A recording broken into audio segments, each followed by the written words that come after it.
এক সময় ভারতের এক প্রান্তে শ্রীধরপুর নামে ছোট্ট একটি গ্রাম ছিল। সবুজে ঘেরা গ্রামটিতে বাস করত সহজ সরল মানুষেরা। সেই গ্রামে সুদর্শন নামে একটি ছেলে তার মায়ের সাথে থাকত। সে ছিল যেমন সভ্য তেমনই ভদ্র। পড়াশোনাতেও তার দারুণ মেধা। কয়েক মাস আগেই তার বাবা এই পৃথিবী ছেড়ে চলে গেছে। এখন সেই তার মায়ের একমাত্র সম্বল। মা, ও মা! তুই এসে গেছিস বাবা? আমি তো তোর অপেক্ষাতেই ছিলাম। তোর মুখটা অমন শুকনো লাগছে কেন? কিছু না মা, তোমার জ্বর কমেছে? না রে, কমেনি। স্কুলের মাইনে চেয়েছে মা। বাবা, আমাদের কাছে তো আর কোনো পয়সা নেই। যা ছিল সব তোর বাবার চিকিৎসার পেছনে খরচ হয়ে গেছে। তাও তো শেষ রক্ষা হলো না। এখন শেষ সম্বল বলতে শুধু এই বাড়িটাই রয়েছে।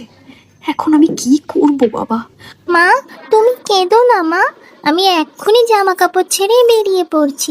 ঠিক কিছু না কিছু ব্যবস্থা করেই ফিরবো। তোমার ওষুধও নিয়ে আসবো মা। শোন বাবা, শোন। যাস না বাবা, দাঁড়া, আমার কথাটা শোন। এই ভোর দুপুর বেলা তুই কোথায় যাবি? কি বা করবি? কিন্তু ছেলেটি তার মায়ের ডাক উপেক্ষা করে দৌড়ে ঘর থেকে বেরিয়ে যেতে থাকে। একা একা গাছতলায় বসে সে ভাবতে থাকে, এবার সে কি করবে, কোথায় যাবে, কে তাকে কাজ দেবে। মায়ের ওষুধ আর স্কুলের মাইনে, এই দুটো দিতে তাকে কাজতে খুঁজতেই হবে। ছেলেটি ভাবতে থাকে কি করা যায়। অযথা বসে না থেকে ছেলেটি কাজের সন্ধানে বেরিয়ে পড়ে।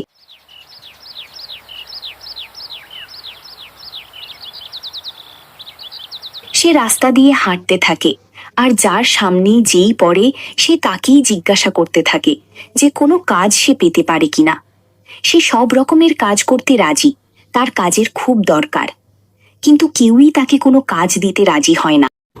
কেউ কাজ দিতে চাইছে না। এবার কি হবে তাহলে? মায়ের ওষুধ কোথা থেকে জোগাড় করব? তবুও সে মনের বল হারিয়ে না ফেলে আবার হাঁটতে থাকে, যদি কোনো কাজ পাওয়া যায় এই আশায়।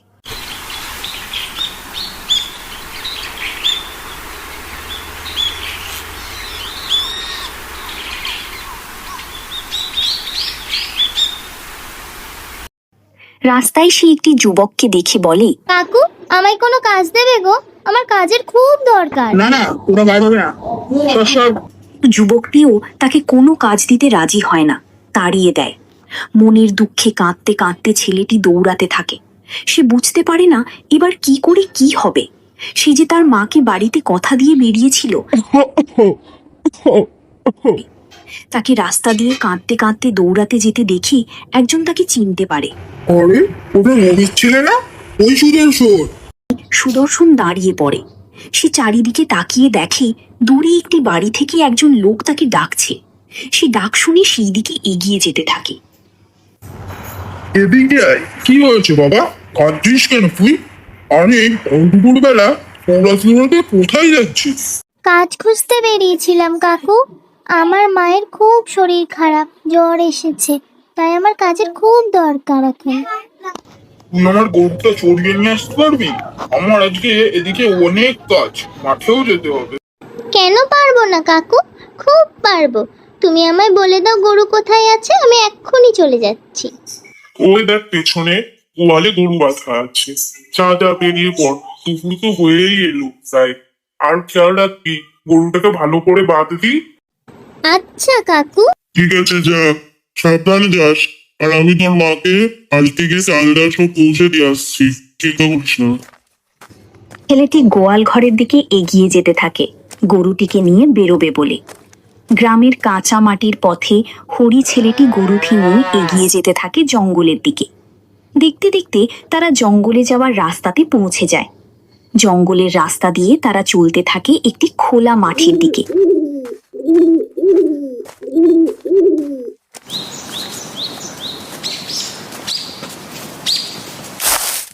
গরুটি ঘাস খেতে থাকে আর ছেলেটি ক্লান্ত হয়ে গাছের গায়ে হেলান দিয়ে বসে পড়ে। একটু ঘুমিয়ে নি, খুব ঘুম পেয়েছে। ঘুম ভেঙে উঠে ছেলেটি দেখে যে ততক্ষণে বেলা প্রায় শেষ, সূর্য অস্ত যাওয়ার পথে। এ বাবা, অনেকক্ষণ ঘুমিয়ে ফেলেছি, সন্ধে হয়ে গেছে। সে হন্তদন্ত হয়ে গরুটিকে খুঁজতে থাকে। জঙ্গলের রাস্তা দিয়ে দৌড়াতে থাকে গরুটির খোঁজে, কিন্তু গরুটি তাও মেলে না। গরুর খোঁজে সে প্রায় পুরো জঙ্গলটাই দৌড়ে বেড়ায়।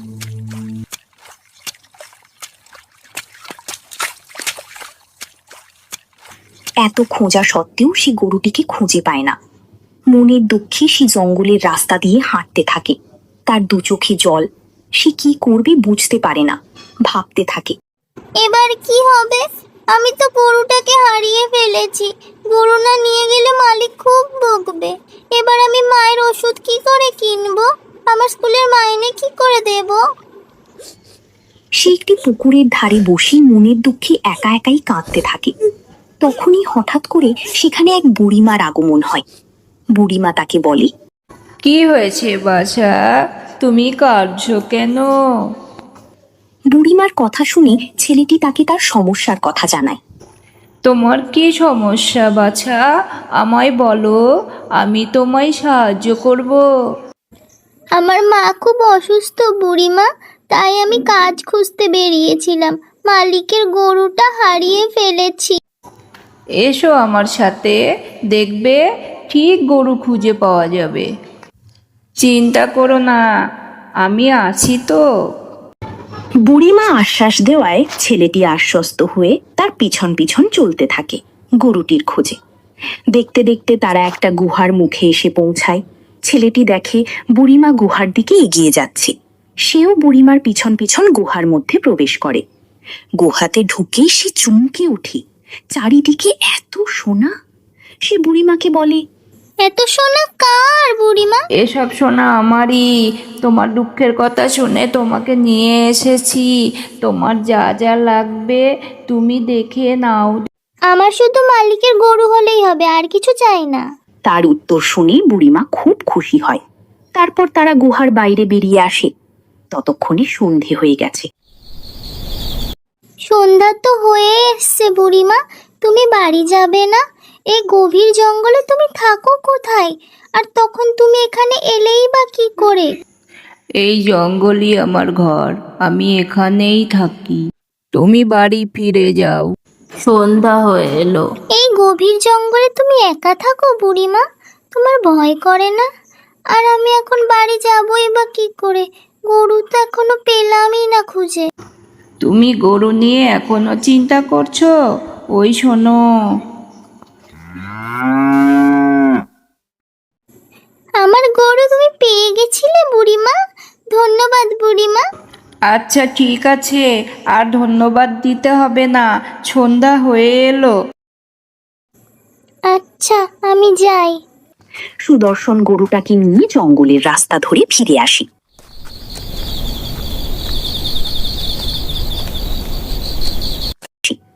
গরুর মালিক তখনও বাইরে বসে কাজ করছে।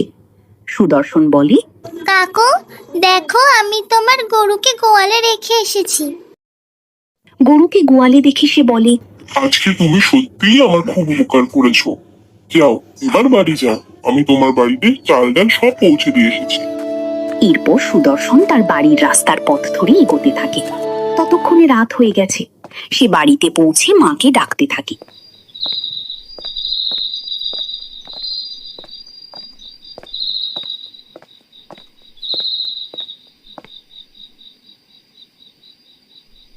মা, ও মা, দেখো আমি বাড়ি চলে এসেছি।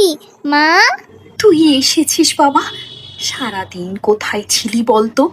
তখন অতবার করে বললাম যাস না। আমি জঙ্গলে গিয়েছিলাম মা, দেখো চলেও এসেছি। তুই জঙ্গলে গেছিলি একা একা? হ্যাঁ মা, তুমি রাগ করো না মা, আমি কাজের জন্য গিয়েছিলাম।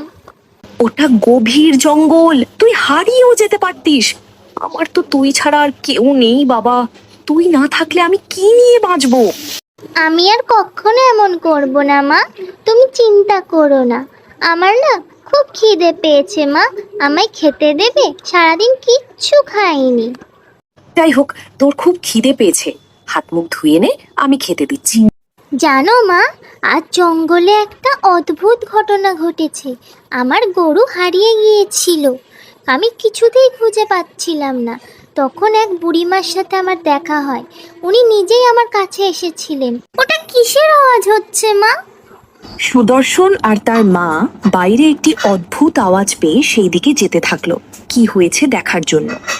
ঘর থেকে বেরিয়ে তারা যখন বাইরের ঘরে এসে পৌঁছালো তখন দেখলো ঘরের এক পাশে একরাশ সোনা পড়ে রয়েছে। এত সোনা এখানে কি করে এলো, আর কোথা থেকেই বা এলো? কি ঘটনা ঘটেছে সত্যি করে বলতো। তোমায় সব বলছি মা। আজ জঙ্গলে যখন গরু হারিয়ে গেছিল, আমার একজন বুড়িমার সাথে দেখা হয়। তিনি আমায় সাহায্য করেছেন গরু খুঁজে দিতে, তাই বলছিলাম। জঙ্গলে বুড়িমা? তুই তার দেখা পেয়েছিস? বিশ্বাসই করতে পারছি না। হ্যাঁ মা, আমি আজকে তার দেখা পেয়েছি।